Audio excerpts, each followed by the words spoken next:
The most powerful men in the government want to kill me because I revealed in my book that he was on the payroll of the Sinaloa cartel. These are the chilling words of journalist Annabel Hernandez. That each person that buy in one corner 1 gram of illegal cocaine are paying the bullets in Mexico. Who dared to expose the sinister operations of powerful drug cartels. Tragically, her courage led to the untimely death of her loved one. Here are the stories of 5 journalists who risked it all and paid the ultimate price for challenging the wrong cartels. Number 5. Javier Valdez Cardenas. Javier's life story is chilling. Everyone would agree. But his tragic end on May 15, 2017, brought that chill to a whole new level. He was gunned down, shockingly, 12 times by an unknown assailant right in Culiacan, Sinaloa. What makes this so gripping? Well, Javier was no ordinary citizen. He was a fearless journalist determined to bring down the Sinaloa cartel. Born in the same city where he met his brutal fate, Javier grew up amidst the daily violence that plagued his community. Think cocaine, meth, kidnappings, you name it. But unlike other teens who might have felt powerless, Javier was fired up to challenge the status quo. After earning a sociology degree from the Autonomous University of Sinaloa, he jumped into journalism, landing a role at the national TV station Canal 3. That's when the real action began. Javier wasn't just another reporter, he was on a mission. Frustrated by the mainstream media's cautious approach, he launched his own newspaper, Rio Doce. This move painted a huge target on his back, yet it allowed him to delve into the underworld more than anyone else dared. His work, especially books like Miss Narco, which vividly described the grim lives of cartel kingpins' partners, earned international acclaim but also escalated risks. During President Felipe Calderon's term, thousands of soldiers were deployed to fight corruption. Javier kept digging into cartel activities, unarmed and unguarded. And in 2009, danger struck close to home when a grenade was hurled into Rio Doce's office, luckily harming no one. This attack followed a bold article about a hitman that stirred public uproar, yet Javier kept at it, fearless of the consequences. His courage was recognized internationally, and in 2011, he received the International Press Freedom Award in New York, where he boldly criticized the violence in Mexico. This didn't sit well with the government or the cartel. Fast forward to 2017, Javier's relentless pursuit of truth ended tragically just blocks from his office. The culprits? Still unknown. Despite no arrests or leads, his legacy didn't die with him. His newspaper lives on, taken over by Forbidden Stories and Zeit Online. It's a stark reminder of the dangers faced by those who dare to watch from above, exposing what lies beneath in the murky depths of criminal enterprises. Number 4. Janeth Bedoya Lima. Janeth would not be silenced. Instead, she built on her work as an investigative journalist and demanded justice in her own case.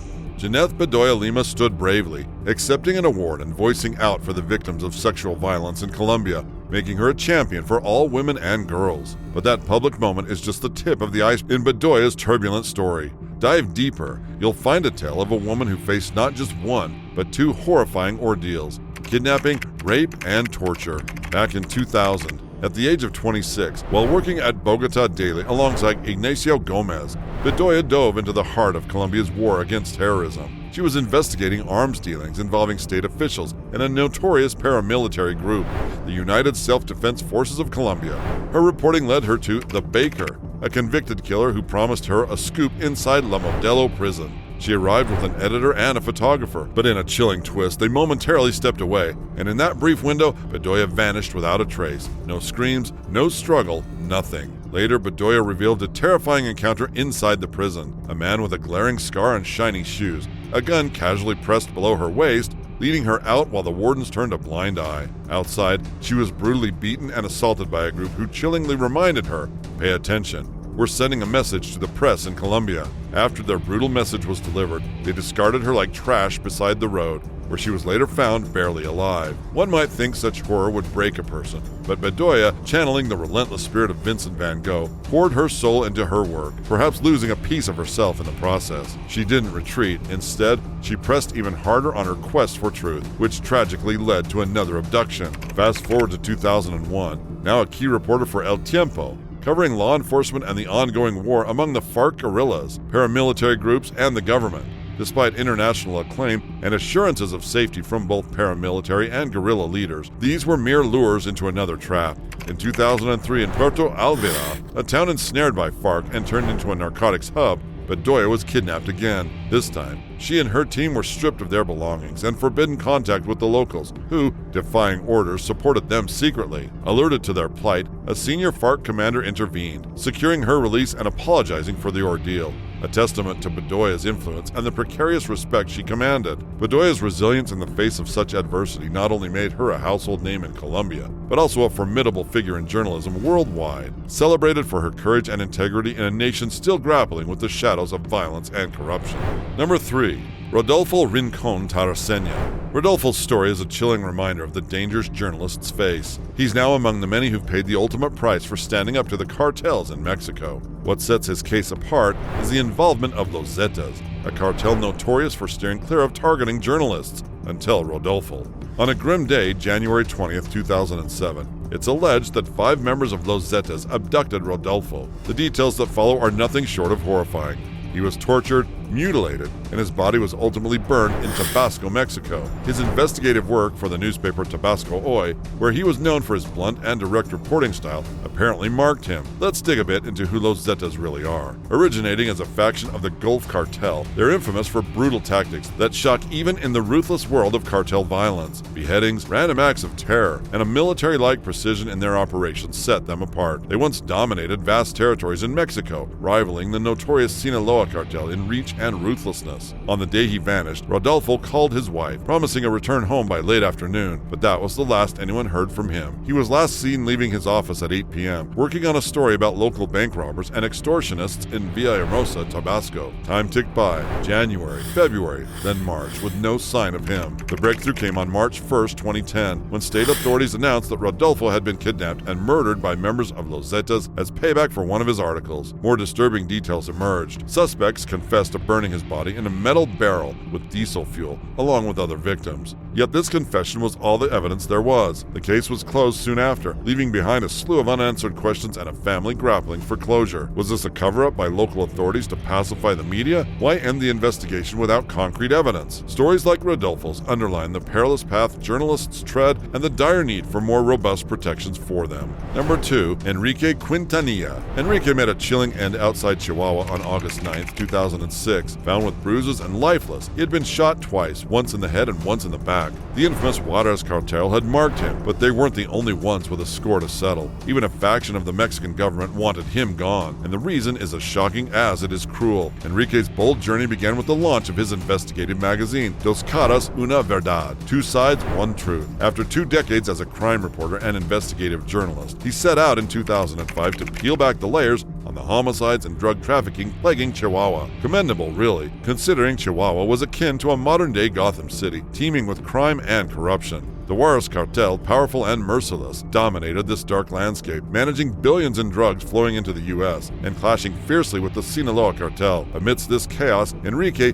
our real-life Batman, strove to cleanse his city of its deep-seated corruption, taking on Mexican state officials and the local cartel. His magazine became a beacon of truth, often criticizing the government for the high homicide rates and unmasking the corrupt underbelly of Chihuahua. This courage, though, painted a target on his back. Just days before his murder, Enrique published explosive details implicating high-ranking officials in drug trafficking, including the then governor of Chihuahua. On August 8, 2006, Enrique was last seen leaving his office around 11 a.m., and he never made it home. His body, discovered the next day, bore the brutal marks of cartel-style execution. However, the cartel's involvement was a topic of debate until 2012, when a leaked video surfaced showing 2 men torturing and confessing to Enrique's murder on cartel orders. This confession was seen by some as a way to clear the cartel's name, especially as another video later emerged implicating the state attorney general in ordering the hit. Enrique's tragic story doesn't end with his death. His family continued to suffer, with his son murdered 3 years later, adding another layer of tragedy to this harrowing tale of bravery and betrayal. Number 1.